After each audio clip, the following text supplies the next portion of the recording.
We welcome Coach Drew to the stage and remind you to raise your hand when you have a question. We'll get the microphones over your way, and you can ask into the microphone so we can all hear you. Questions for Coach Drew?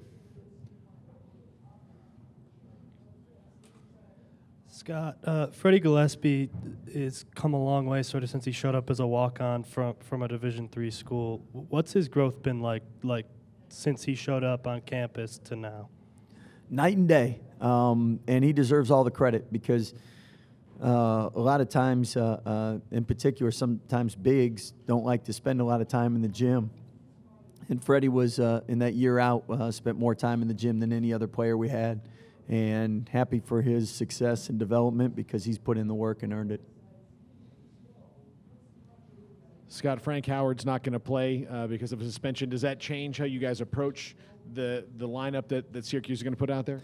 Well, all year long in the Big 12, there's been so many teams that have had injuries and people suspended. We've been the same way, and a lot of times that rallies teams to play better. So it doesn't affect I think they're still going to play zone.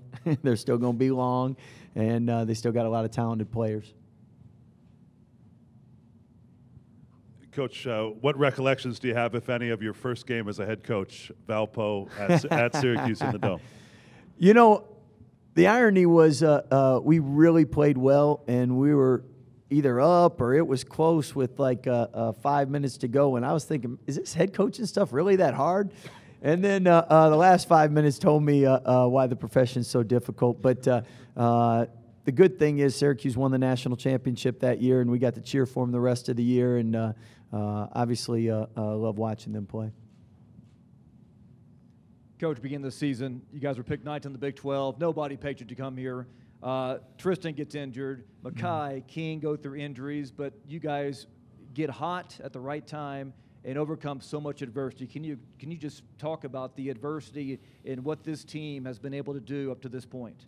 Well, the great thing is all year long the team is sacrificed for each other. They've had great chemistry, and no matter who was playing and who was out, they always accepted their roles and really competed. And as a coach, that's all you can ask for is a team that's going to love one another and compete to the best of their ability. And you're not always going to make shots. You're not always going to play perfect, but most nights with this team, we know we can go to bed knowing that they really played hard. And that's something that starts with the upperclassmen, starts with the selflessness of King, McClure, and even though Jake's not playing, his leadership, you don't always have seniors that care so much about a university like they do.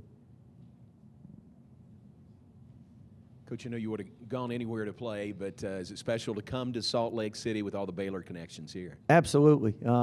This is a place we've scrimmaged Gonzaga up here in the past. Obviously, with the Lindsay family and Epe and Royce, and Jake talks about Salt Lake every day. So, I mean, we all feel like this is our second or third home. John Werner, Waco Trip. Scott, this is your 8th NCAA tournament appearance in 12 years. I think Coach Boeheim has 30-something.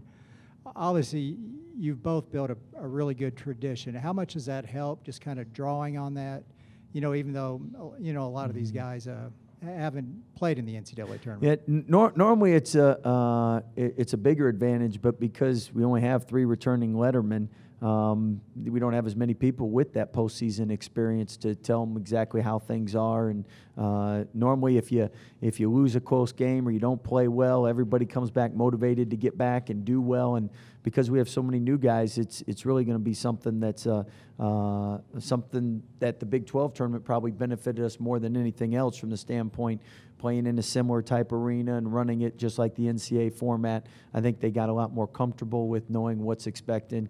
First time you got the police escort, everybody isn't looking around anymore like what's going on. Coach, how much does it help, playing the likes of, Kansas, Kansas State, Iowa State, a brutal Big 12 schedule week in, week out, help you prepare for NCAA tournament here? Well, I think you look at college basketball and the parity nowadays. I mean, there's so many talented teams. The great thing is there's a bunch of different styles in the Big 12, so that prepares you for a lot of different teams you might face. And the great thing playing a team like Syracuse, you don't have to worry about motivating your team at all because everybody knows about the great history, tradition they have. And everyone's excited to play somebody besides a Big 12 team, number one. And number two, everyone's excited to play a quality opponent such as Syracuse. Jared Butler's transfer story is a little bit different than most in that he was already at Alabama as a freshman. He came here. It kind of happened really fast. What does it say not just about his physical, his actual game, but his mental acuity and the way he kind of understands the game that he's been able to contribute so quickly as a freshman to you guys? Well, I think Jared had an advantage coming in from a high school program and a coach that was so successful and really pushed him and helped him develop. And from that standpoint, he acts like a sophomore or junior, the way he's coachable and the way he carries himself and his work ethic. Throughout the year, I think Mackay, Jake, King, the other guards, especially with experience, he's done a good job listening to them, and because of that, I think he's probably progressed quicker too. Coach, you guys run a zone, and obviously you're playing Syracuse that runs a zone. How much do you think it helps you guys and benefits you guys that you guys have played and practiced so much in a zone to be then going against a Syracuse team that runs 2-3 zone only? Well, playing zone is similar to like playing man-to-man. There's a bunch of different varieties in man. Some are the pack line where you pack it in. Some are the real aggressive where you got shoulders or hands in a passing lane. And so our zones are different. So it's not a complete thing that you're used to. At the same time, zones have similar weak spots, and we know where they are, and they know where they are, and probably both teams are a little more comfortable playing against a zone. But their zone is different than ours, and their length is different than ours. So I remember we've had teams that have been a lot longer in the past, and that's really tough for teams that see that length for the first time, and that's why Syracuse got a top 25 defense in the country.